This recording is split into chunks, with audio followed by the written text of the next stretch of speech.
புரிஞ்சுங்களா? பல பேத்துக்கு நோய் காரணமே நீங்க ரொம்ப நல்லவங்கங்கிறத நோய். படுத்தா தூங்கிருவாங்கங்க. சாப்பிட்டா ஜீரணமாயிருங்க. சேல்ஸ் மேனேஜர் பார்த்துட்டே இருப்பாங்க. மூஞ்சிய பார்த்துட்டு எது மனசுக்கு புத்தி ஒத்து வருதோ ரேட் குறைக்க மாட்டாங்க. முதல்ல ஏபிசிடி நடத்திட்டு இருக்கோம். அப்புறம் தான் சென்டென்ஸ் ஃபார்ம் பண்ணுவோம். அப்புறம் தான் வேர்ட், அப்புறம் தான் சென்டென்ஸ், அப்புறம் தான் கதை எழுதுறது. நீ என்ன சொல்றது? எனக்கு குதிக்கணும்னு தோணுது. என்ன சொன்னாலும் கேட்காது. அதுலயும் நம்ம ஃபாலோ பண்றவங்க நெறைய பேர் இருக்காங்க. வன்மையாக கண்டிக்கிறேன். என் பேரையே கெடுக்கிறீங்க. செழிக்கட்டும் விவசாயம். சீர்படட்டும் நிர்வாகம். உலக மக்கள் முகங்களில் நிலவட்டும் புன்சிரிப்பு. வளர்க ஆன்மீகம். வாழ்க வாழ்வாங்கு. மனம் சொல்வதை மட்டுமே சில பேர் செய்து கொண்டே இருப்பார்கள். மனம் என்ன சொல்லுதோ அதை மட்டும்தான் செய்வாங்க. இவங்க ஹாப்பியா இருப்பாங்கங்க. எந்த நோயும் இருக்காதுங்க. படுத்தா தூங்கிருவாங்கங்க. சாப்பிட்டா ஜீரணமாயிருங்க. இவங்க தான் இந்த உலகத்தை ரொம்ப வருஷம் வாழ்வாங்க. இவங்களுக்கு எந்த பிரச்சனையும் வராதுங்க. ஆனா கூட இருக்கவங்க எல்லாம் செத்து சுண்ணாம்பாயிருவாங்க. ஏன்னா யாரை பத்தி கவலைப்பட மாட்டாங்களா? இவனுக்கு பிடிச்சி செய்யறாங்களா இல்லையா? இது ஒரு குரூப். இன்னொரு குரூப் இருக்குது. நல்லது கெட்டது மட்டும்தான் செய்யும். தனக்கு பிடிச்ச மாதிரி வாழவே மாட்டாங்க சில பேருங்க. இது நல்லது, பரவாயில்ல, எனக்கு சப்பாத்தி பிடிக்கும், பையன் சாப்பிட்டு அவன் கேட்குறான். இங்க எல்லாமே விட்டு கொடுத்து நல்லது கெட்டதுங்க சில பேர் இருப்பாங்க பாருங்க. அதுலயும் நம்ம ஃபாலோ பண்றவங்க நிறைய பேர் இருக்காங்க. வன்மையாக கண்டிக்கிறேன். என் பேரையே கெடுக்கிறீங்க. நல்லது கெட்டதுன்னு பார்த்து எல்லாரும் நல்லா இருப்பாங்க. இவங்க மட்டும் நல்லா இருக்க மாட்டாங்க. அப்படின்னு நொந்து நூல் சைக்காட்டிக் மாத்திரை சாப்பிட்டு பேன் இருப்பாங்க. ஆனா ஊர்ல நல்ல பேர், நல்லவங்க, என்ன நல்ல பேர் எடுத்து என்ன பண்ண போறீங்க? இப்போ புரிஞ்சுக்குங்க, ரெண்டுமே தப்புங்க. உங்கள் மனசுக்கு பிடிச்ச மாதிரி மட்டுமே நீங்க வாழ்ந்தீங்கன்னா தப்பு. எல்லா இடத்துலையும் நல்லது கெட்டது. ஒரு கடை, ஒரு வீட்டுக்கு போனா டீ கொடுத்தா திரியோசிஸ் நீ சாப்பிட மாட்டேன், அங்க அடம் முடிச்சு, அங்க சண்டை முடிச்சு, எங்க போனாலும் ஏசி ஆஃப் பண்ணுங்க, ஏசியில் உட்கார மாட்டேன், எதை பார்த்தாலும் நல்லது கெட்டது பார்த்தீங்கன்னா அதுவே ஒரு டென்ஷன். புரிஞ்சுங்களா? பல பேத்துக்கு நோய் காரணமே நீங்க ரொம்ப நல்லவங்கிறத நோய். இதுல என்ன புரியுது? அதாவது புரிஞ்சுக்குங்க, ரெண்டுக்குமே ஈக்குவலா மதிப்பு கொடுக்கணும்.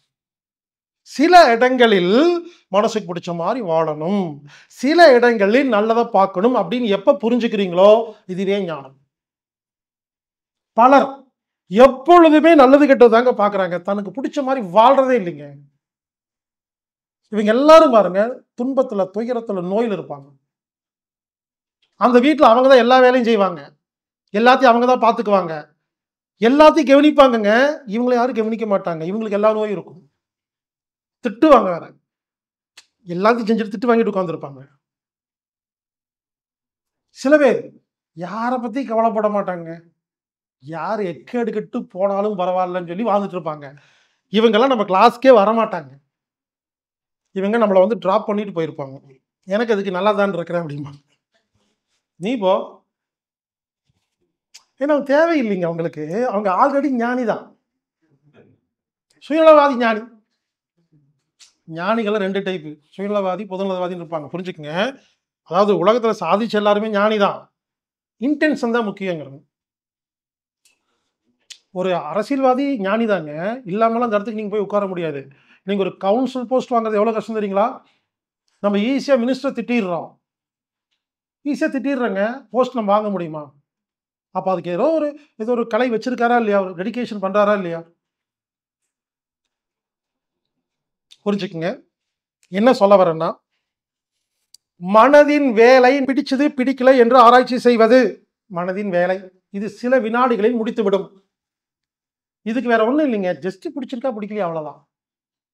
புத்தி தான் நல்லது கெட்டது ஆராய்ச்சி பண்ணி நல்லது கெட்டதை யோசிக்கும், நேரம் அதிகமாக எடுத்துக்கொள்ளும். இது ஒரு முடிவு செய்யும், இது ஒரு முடிவு செய்யும்.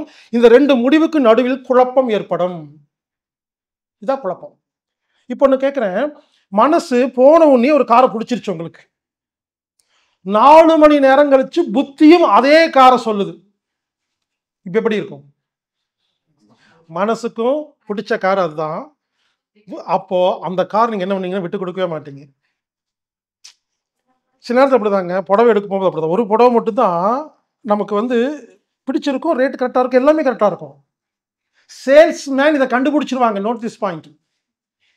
சேல்ஸ் மேனேஜர் பார்த்துட்டே இருப்பாங்க, மூஞ்சியை பார்த்துட்டு எது வந்து மனசுக்கு புத்தி ஒத்து வருதோ ரேட்டு குறைக்க மாட்டாங்க. சாரிங்க, அதெல்லாம் குறைக்க முடியாது, இல்லை இஷ்டம் எடுங்களோட போங்கன்றவாங்க. கண்டிப்பாக எடுப்பீங்கன்னு தெரியும். இப்போ சொல்லுங்க, ஒன்று மனசுக்கும் பிடிச்சிருக்கு, புத்திக்கு பிடிச்சிருந்தா என்ன ஆகும்? அதுதான் நல்லா கவனிங்க, அதுதான் உங்கள் மகிழ்ச்சியை கொடுக்கும். பிடிச்சிக்கங்க, இதான் வராங்க. அந்த விஷயம் மட்டுமே உங்களுக்கு அளவு கடந்த மகிழ்ச்சியை கொடுக்கும், சந்தோஷத்தை கொடுக்கும், இன்பத்தை கொடுக்கும், பேரானந்தத்தை கொடுக்கும்.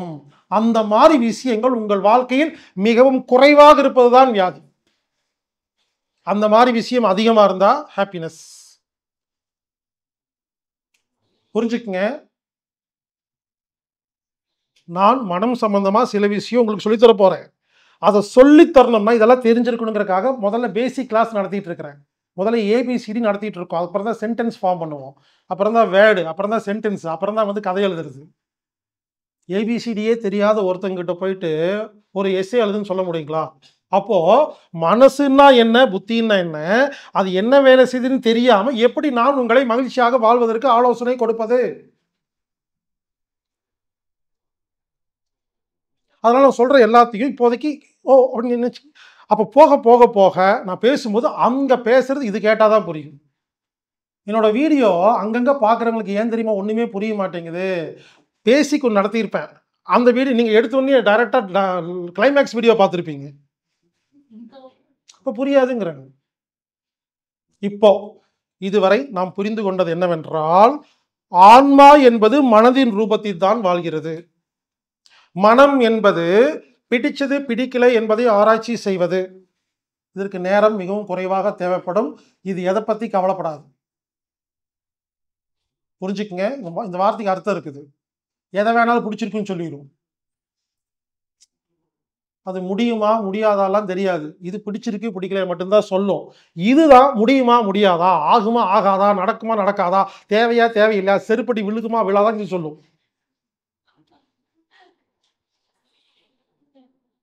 எல்லாமே இதாங்க சொல்லும். இது ஒன்றும் சொல்லாதுங்க.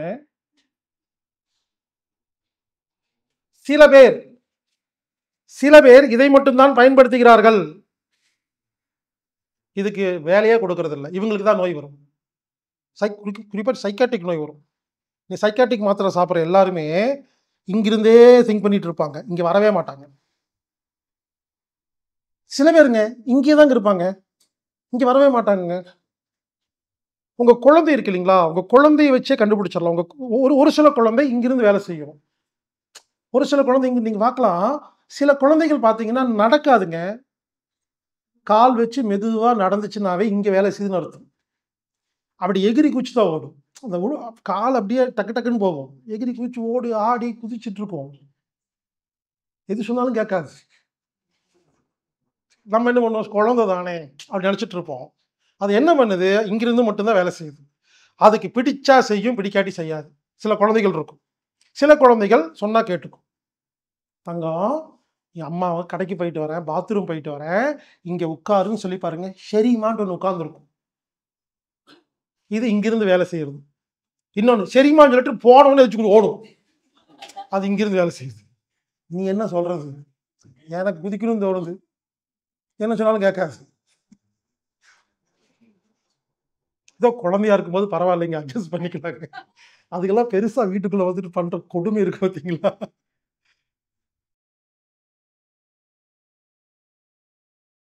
நண்பர்களே, சரக்கலை அப்படிங்கிறது என்னுடைய பல வருட தேடல். சரக்கலைங்கிறது பொதுவா யாருக்குமே தெரியாதுங்க. சரக்கலைன்னு ஒண்ணு இருக்கிறதே முதல்ல தெரியாது. அதே சமயத்துல இந்த சரக்கலை தெரிஞ்சவங்க ரொம்ப ரொம்ப கம்மி. அப்படியே தெரிஞ்சிருந்தாலும் அவங்க சொல்லிக் கொடுக்கறதுக்கு மனசு இல்லை. அப்படியே சொல்லிக் கொடுத்தாலும் சொல்லிக் கொடுக்கறது பல பேருக்கு புரியறது இல்லை. ஒரு சில பேர் இதை கத்துக் கொடுத்துட்டு இருந்தாலும் அவங்கள ஊருக்கு தெரியல. இப்படிப்பட்ட ரொம்ப முக்கியமா நமக்கு தேவைப்படுற ஒரு கலை இப்ப நமக்கு கிடைச்சிருக்கு. நடுமணம் நம்மனா மட்டும்தான் ஒண்ணு நடக்கும். இதான் கான்செப்ட். அப்ப இந்த நடுமணம் நம்பர் நேரத்தை கண்டுபிடிக்கிறது சரக்கலை தெரிஞ்சவங்களுக்கு ரொம்ப ரொம்ப சுலபமானது. 4448 நோய்களை சரக்கலை மூலமாக நாம் சரி செய்ய முடியும். சரம் எப்பொழுது உண்மை மட்டும்தான் பேசும். யாராலும் இதை கண்ட்ரோல் பண்ண முடியாது. எதிரில் பேசுறவங்க உண்மை பேசுறாங்களா பொய் பேசுறாங்களா ஒரு வினாடியில கண்டுபிடிக்க முடியும். ஆச்சரியமா இருக்கும். சரத்துக்கு இதெல்லாம் நல்லா தெரியும். சூரிய உதயத்துக்கு முன்னால பின்னால சரம் எப்படி இருக்கணும் ஒரு கணக்கு இருக்கு. அதை தெரிஞ்சுக்கிட்டு காலையில் எந்திரிச்சு உடனே நேரத்தை பார்க்கறோம், சரத்தை பார்க்கறோம். அது சரியா இல்லைன்னா அந்த சரத்தை உடனே மாத்தி அமைச்சிட்டோம்னா நினைச்ச மாதிரி வாழ்க்கை இருக்கும். சூன்யம் வச்சுட்டாங்க, பில்லி சூன்யம், ஏவாள் அவ்வாள் அப்படிலாம் சொல்றாங்க இல்லைங்களா. அடுத்தவங்க நல்லா இருக்கக்கூடாதுங்கிற எண்ணத்தோட செய்யற செயல், கைத்தெரிச்சல், பொறாமை, இது மூலியமா நம்மளை நோக்கி தீய சக்திகள் வந்துகிட்டே இருக்கும். சரக்கலை அப்படிங்கிற ஒரு அருமையான கலையை கத்துக்கிட்டு அதை தொடர்ந்து பயிற்சி செய்யும் பொழுது நம்மளை சுத்தி ஒரு பாதுகாப்பு வளையம் உருவாகும். பாருங்க, நல்லா கவனிங்க. நமக்கு பிரச்சனை பத்தி பேசிட்டு இருக்கோம். இந்த பிரச்சனைக்கு அடிப்படை காரணம் புரியாமை, புரியாமைக்கு அடிப்படை காரணம் சக்தியின்மை. அப்ப இந்த சக்தி அதிகரிச்சோன்னு ஆட்டோமேட்டிக்கா புரிஞ்சிடும். ஆட்டோமேட்டிக்கா இந்த கவலை கோபம் எல்லாம் நம்மளை விட்டு வெளியே போயிடும். அன்பு நண்பர்களே, இந்த அற்புதமான சரக்கலை பயிற்சி 1 மாத வகுப்பு ஏற்பாடு செய்யப்பட்டுள்ளது. ஜனவரி மாதம் 18ஆம் தேதி முதல் 24ஆம் தேதி வரை ஆன்லைன் மூலமாக இந்த வகுப்பு நடைபெறும். இரவு 8 மணி முதல் 9 மணி வரை ஆன்லைன்ல 7 நாள் இந்த வகுப்பை கற்றுக் கொடுப்போங்க. இந்த 7 நாள் முடிஞ்சதுக்கு அப்புறமா 23 நாட்கள்ல நீங்க பயிற்சி செஞ்சு அதுல வர சந்தேகங்களை எல்லாம் கேட்டு அதுக்கு ஒரு குரூப் கிரியேட் பண்ணி சேனல் கிரியேட் பண்ணி உங்க சந்தேகத்தை எல்லாம் கிளியர் பண்ணணும். ஆனா புரிஞ்சுக்குங்க, வெறும் கத்துக்கிட்டா மட்டும் இந்த பயிற்சி கைவல்யமாகாது. கத்துக்கணும், புரிஞ்சுக்கணும், அதை நீங்க நடைமுறைப்படுத்தணும், சந்தேகம் வரும் கேட்கணும். இப்படி சந்தேகத்தை சரி பண்ணனா மட்டும்தான் உங்களுக்கு கைவல்யமாகும். எனவே இந்த வகுப்பு 1 மாத வகுப்பு. இந்த வகுப்புக்கு கட்டணம் 5000 ரூபாய். இந்த 5000 ரூபாங்கிறது ஆன்லைன் வகுப்புக்கும் இந்த 23 நாள், அதாவது 1 மாசம் ஃபுல்லா உங்களது சந்தேகங்களை தீர்க்கறதுக்கும் சேர்த்து தான். கண்டிப்பா இந்த 5000 ரூபாய் உங்களுக்கு கொடுக்கிற சப்ஜெக்ட் பார்த்தீங்கன்னா 5000 ரூபாய் உங்களுக்கு பத்தாது. அந்த அளவுக்கு பவர்ஃபுல்லா இருக்கும், அந்த அளவுக்கு நாலேஜ்ஃபுல்லா இருக்கும். இதுவரை யாருமே இவ்வளவு ஓப்பனா சொல்லிக் கொடுக்காத ஒரு விஷயம். ஒருவேளை இந்த ஆன்லைன் புக்கிங் தெரியாத நபர்கள் மட்டும் 8220667120 அப்படிங்கிற எண்ணுக்கு தொடர்பு கொண்டு நீங்க பதிவு செஞ்சுட்டு இந்த வகுப்புல கலந்துக்குங்க. இந்த சரக்கலை சம்பந்தப்பட்ட மேலும் பல தகவல்கள் உங்களுக்கு வேணும்னா கீழே டிஸ்கிரிப்ஷன்ல இருக்குது, அதை நீங்க பாருங்க. வாருங்கள் நண்பர்களே, சரக்கலை கற்றுக்கொள்ளுங்கள்.